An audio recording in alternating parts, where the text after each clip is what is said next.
Nasubukan ko na rin pong nakapatay. Subukan ko na rin gumawa ng mga faking gold bar. At nasubukan ko na rin pong ng hold up. Pero sa biyaya po ng Panginoon, andito po ako ngayon. Amen.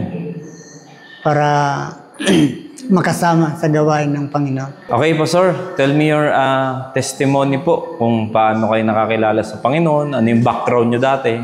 Kahit short lang, Pastor. Pakilala po kayo. Ako po si Pastor Sunny Miranda po, na nagmi-mission po sa San Marcelino, Zambales po. Ang aking buhay po dati ay sa rin pong tinatawag ko pong magna, na hindi cum laude. Kung hindi.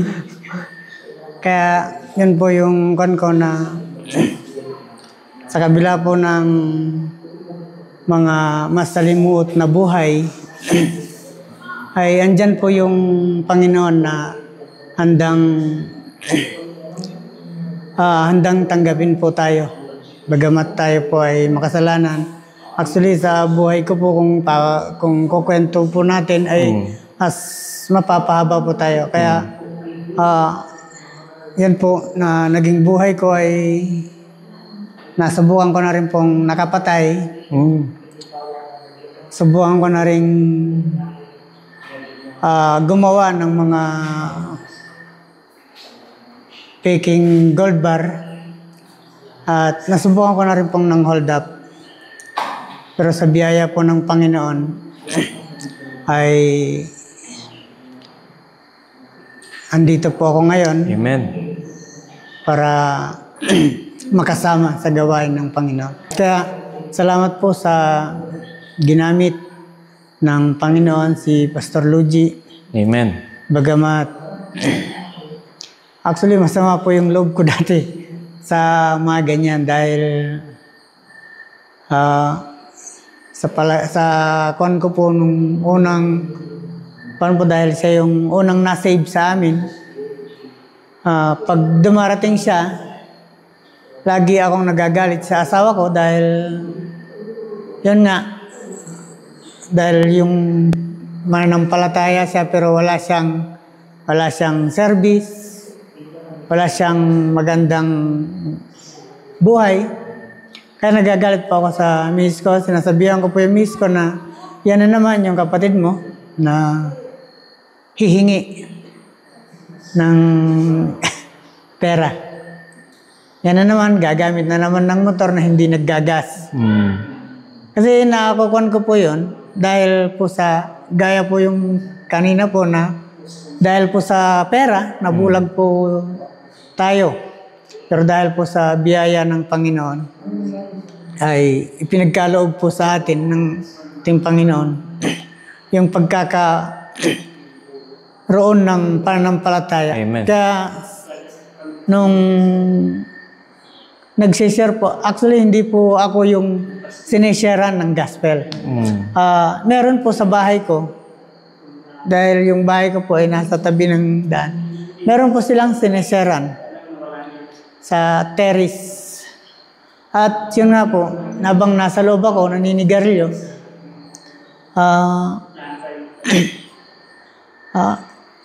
tinuturuan niya po yung, hindi ko pa alam kung sino po sa dalawang manugang po namin ngayon. Kung sino sa kanila. Basta, ang alam ko po, siniser po sa kanila yung gospel. At hindi man po ako yung siniseran, pero ako po yung tinamaan nung mensahe. Na kung saan, na bagamat hindi man ako yung tinutukoy, ngunit ako po yung binigyan ng pakiramdam ng Panginoon para ma-realize ko po yung kasalanan na meron ako. Kaya napakasarap po na tanggapin ang ating Panginoon at ngayon po ay nakasama ko na siya at pareho na kaming, sabi ko nga, naging pareho naman kaming humihiram ng motor. Pero sa biyaya po ng Panginoon ay nakaraos naman po kami. At yun nga po, Nabautismo po ako ng 20... Amen. Tinanggap ko pong ating pong Panginoong Hesukristo noong 2021. Pagkataas po ng pandemic. At doon po, na tinanggap ko yung ating pong Panginoon. At sa buwan din pong yun, nag-decide na rin po akong magpabautismo. Amen. Dahil naintindihan ko na po yung kaligtasan sa ating pong sarili. Kaya yun po yung nakita ko na sabi ko sa asawa ko, dahil ang kon po talaga ay yung asawa ko, yung mananampalataya. Wala naman po akong planong magpastor, pero sa biyaya po ng Panginoon, andito po tayo ngayon at nagagamit po ng Panginoon. Kaya yun nga po, nasasabi ko na nagpapasalamat ako kay Pastor Luigi na ginamit po siya ng Panginoon. Pagamat lagi po namin siyang kaaway ng dalawa po kami magbilas. Anong turning point ng buhay nyo? Bakit kayo nanampalataya? May problema ba kayo naranasan? May kabigatan kayo naranasan kaya lumapit kayo sa Panginoon? Paanong situation? Actually po, nung unang term po na nagkaroon kami ng malaking deal sa pagbibenta po ng Peking Gold Bar. Nagkaroon po kami ng engkwentro. At doon ko po natawag ang ating Panginoong Hesukristo na sabi ko, dahil pagkuhan po kasi, natanggap ko na po yung ating pong Panginoong Hesukristo. At yun po, pero nagpipilit pa rin po yung ating pong laman dahil po sa pangailangan. Yan po. Sumasama pa rin po ako sa mga barkada at yun po, nagkaroon ng trouble na malaki ang trouble at hindi na po kami makalabas sa lugar na yun dahil napaikutan na po kami ng mga kapulisan. Pero nung tumawag po ako sa ating pong Panginoong Hesukristo, sabi ko na kung totoo, Panginoon, sabi ko na ako ay gagamitin mo, bigyan mo pa ako ng isang pagkakataon. Amen. Nagbilangan na po ng bala. Sabi po nung bayo ko, na isa, yung namatay na po, sabi niya, may 7 bala ka pa, sabi niya. Wala naman silang 10, sabi niya. 7 sa'yo, 7 sa akin, 7 sa kasama natin. Tag-isa, kada isa. Bawat lalabas dito, sabi ko, kung gagamitin ako ng Panginoon, sabi ko, gagawa ito ng paraan. Yun nga po, nung makita ko nagliwanag, sabi ko, yung gustong sumunod na. Tapos sinawakan ako ng bayo ko, sabi niya, bayo, tagilid, sabi niya. Hindi ko na po napigilan sarili ko, tumakbo na pa ako palabas. Hanggang nakalabas po ako dun sa may lahar. Kung saan nandun naman po yung mga motor namin. Yan po, takbo na ako. Pero dahil po sa katigasan pa rin ng puso, dumating pa rin po yung punto na sama rin po ako. Sumama na naman dahil po sa kakulangan. Dahil po pag nasanay ka na sa malaking pera, hindi ka na po makontento sa konting maliit, pera. Kahit may pera ka, sa paningin mo, walang halaga na yung pera. Kaya naghahanap pa rin po. Tapos yun, nakakasama na po ako sa soul winning, pero yung laman pa rin po yung nangingibabaw. Nangingibabaw. Tapos yun, pagdating ng gabi, nakakasama pa ako sa mga tropa ko. Doon ko na po nasubukan na nakabaril. Wala na rin po kaming tatakbuhan dahil lahat ng naka-corner na. Corner na. Lahat ng exit, na-corner na. Tapos may umiikot na rin pong chopper. Sabi ko, last na lang, sabi ko. Kung talagang gagamitin ako. Kaya ang Panginoon, lagi po siyang nandyan. Hindi siya, so last na lang. Bigyan mo pa ako ng isang pagkakataon. Yan po, na nakalabas na naman ako. Tapos pagdating po dyan sa Tilik, kung saan nagpapastor po yung bayo ko. Kung na po yung nahingibabaw naman yung kwan. Nakalimutan ko naman yung pinapanalangin ko sa Panginoon. Paulit-ulit, halos silang beses po. dumating yung puntong, yun na po, yung iniyak ko na sa Panginoon. Yung, pagdating ko dun sa bayo ko sa taas, sabi ko, ibenta mo yung mga gamit na hindi ayaw ko na, sabi ko. Tumigil na. Tapos yun po, yun na po, nagpatuloy na po ako sa... Doon na nag-start, nagpatuloy na kayo sa pananampalataya. Tapos yun po, yung isang kon na lang po, yung last na nag-kon po sa kon namin yung si Pastor na plano naming barilin sa pulpito. Oo. Itumba natin dyan. Sige, sabi ko, bantayan mo sa pintuan. Darating ako. Pero ang Panginoon po kasi pag talagang gusto kanyang iligtas, gagawa po ng way. Yan po yun na mas nauna yung bala ng Panginoon. At doon na lang po sa pintuan ng church na kung saan ako po yung nag-handle. Umiyak na lang po ako doon, nanginginig. Tapos yun na po, nagpatuloy na po ako sa pagbabasa. Tapos yun na po, na hindi ko inaasahan na dahil hindi yung nga po yung sinabi ko po kayo na yung grade 3 lang po ako. Nag-alas po ako. Tapos, wala po akong planong mag-alas, pero ang Panginoon na po yung nagdadala.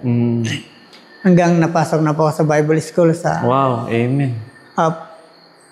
Hanggang nakakuan po ako ng grade 12. At yan po, nakapasok po ako sa Bible School dahil hindi ko pwedeng makapasok yung sa Bible School. Nakapasok po ako ng second year po sa Bible School. Amen. Dahil po sa mananampalataya, yung mga kasama po natin, nagkaroon na po ng magandang unity. Unity. Hanggang yun po, nagkakaroon na ng turuan kung paano palaguin yung magawain ng Panginoon. Yan po yun, na nagkaroon na po kami ako naman po nagkaroon na ng desire na yung paano kung mga unat ay aakyat sa bundok at magkakaroon ng kultura. Kaya yun po yung kinuhan ko na siguro hindi siguro ito dahil ito yung kalooban ng Panginoon na may mga katutubo na hindi nakakapagtagalog. Kaya gagamit din po ang Panginoon ng sarili niyang wika. Amen. Kaya salamat sa Panginoon dahil pagdating po ng Sambales ay ang plano ko po talaga yung sa puso ko sa Bataan. Pero ang Panginoon ang nagtakda po. Kung saan ang gawain. Kaya yan po. Nagkaroon na po ng problema. Yan po. Discourage po yung asawa ko. Sabi niya, ito ata, sabi niya, yung pagsuway natin sa Panginoon. Sabi ko, wag natin tignan yun. Dahil ang Panginoon, nung napako siya sa krus ng Kalbaryo, nung pinapasan niya ang krus, hindi siya nag-atubiling, hayaan mo na yan, kaya naman natin palitan ng mga tao. Pinaghirapan niya tayo, sabi ko. Kaya itong nararanasan natin, naranasan na ng ating Panginoon. Ngayon po, nahirapan po akong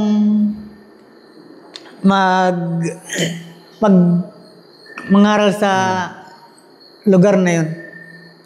Kaya tama po yung sinasabi niyo po na kailangan ng panalangin. Dahil sabi ko nga, ako ay bunga ng panalangin. At dinidin ko po sa panalangin. At ngayon po ay binigay naman po ng Panginoon yung mga member po doon na minsan lang nasulwiningan, hindi na po bumalik sa kanilang mga religion at doon na po sila sa akin. Sabi ko, ito yung sinabi ng Panginoon na hindi tayo iiwan ni pababayaan. Amen. Kaya mananatili tayong sa Panginoon. Amen. Kaya salamat sa Panginoon dahil yun po. Yung dating nagagalit sa pag ginagamit yung mga gamit ko. Ngayon ako naman po yung pinapagalitan sa gamit ko ngayon. Baliktad na, Pastor. Pero pinagpapasalamat ko po yan dahil kung alin po daw yung bunga, ay kung alin po yung puno, yun ang bunga. Kaya sabi ko, magtanim tayo ngayon ng magandang puno para magandang bunga. Amen. Kaya nga po yun, pinagpipray ko po ngayon dahil yung asawa ko po ay tapos na po siya ng grade 12 at nag first year na po siya. Pray niya po na mag-aaral ulit sa kon po. Bible school. Hindi po sa kon na secular, sa college po. Yeah, okay. Para makapagturo po siya sa mga katutubong aita po na hindi po nakakapagsulat. At yun po, na pinapag-pray po namin mag-asawa na bago po sana matapos tong taon ay ma-enroll ko na po siya. Amen. Kaya mihingi rin po kami ng panalangin sa inyo. Amen. Na sana matupad ng misis ko yung panalangin niya dahil sa bawat pinupuntahan po namin kabundukan, yung mga kon po sa amin, yung mga estudyante po doon sa amin, pag nagre-reklamo po yung teacher, sabi niya, anong klase mga magulang yan? Bakit hindi nyo maturuan yung mga anak niyo? Paano po makapagturo yung walang alam? Tama. At naintindihan na po sa nila. Kaya nga po yun po siguro yung nakita ng misis ko.